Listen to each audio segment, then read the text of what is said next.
мара Шавкат меган. Шавкат бонуро ба ту намегузорам девона. шармандагист.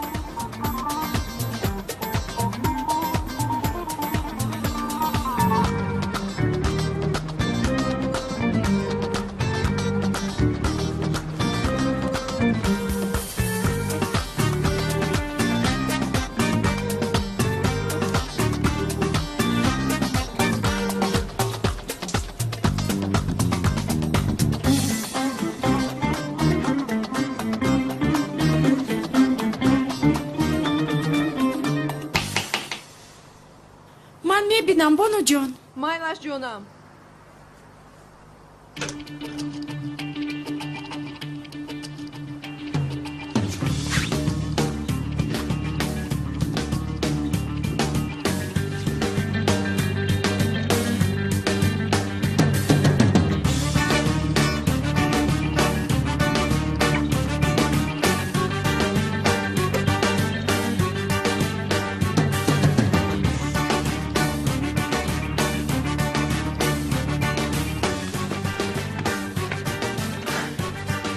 خدا همش به خاطر عشقمان است بانو جان.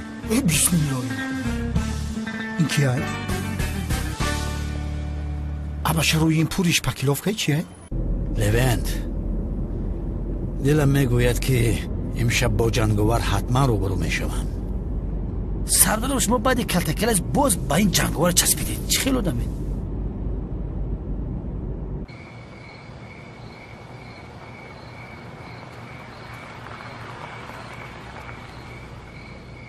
این آدم چی کار میکند؟ او در سرش نقاب داره. نقابش رو من هم دیده ایستادم. باش از تو.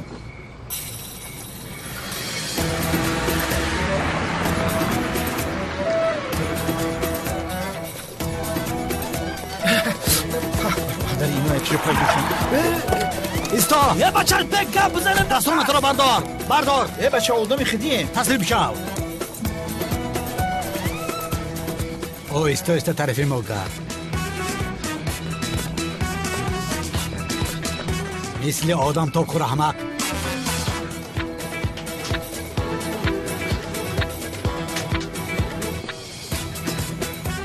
کنی نقابت رو کش بشرف. چی؟ اکای اونال مردی چی تو؟ شوکت. او مایام چخیل انسوزن تنجن لیوی چخیلی با خدا این بیعقل که اونال. ای مرک سوزی؟ این شب سروسی من نشو میفهمونم. چرا میفهمونی؟ ای نپرسه که اونال کارهایی که میخواستم و خیلی نشید. کنی فهمون کنی؟ میدونی در سرم یک نقشه زور داشتم اما اون نقشه دیگر شد. به سری سالا رفتم نکی من کلا آوردم. گپ نزن خاموشی. لوند دستانش رو بند یک شب محکم کنه با فکر مادام میشود. مردک من کارو بردارم خیلی نکه ای بای. یا کونال همی کار داشت از مانش برو کونال. چی کار داری؟ چکری چینی میرم کونال. دمت رو گیر لوند گیر. شوکت راستی گفت فرمانی سردار وقتی که فرمان سردار داد سردار فرمان داد ما باید اجرا کنیم. خیلی یک میگه بچه دست ما شکستی لیو. شوکت دیوونگی را بس که چلیکات میشه. لیو چلیک شکنک لیو. اکای اونا لای بای بخدو. یک صغیره چشم دیدن نداره. ای خدا نمیترسین. این مسئله چونی نیست بیعقل کنیشین ماشین. بیا ماشین ما هم میکنم بزنیم. بیعقل دیوونه کی تو آدم میشوی. خرسک نه بخدو کرکر ما خریدم. شوکت دیوونگی نکن در برش بشینیم اکا؟ شما میرم با بین در جا چی بگویم؟ یک کار داشتم امور حال میکردم میومدم. یه مردک بیعقلی با پولیس کار دارم مخیه های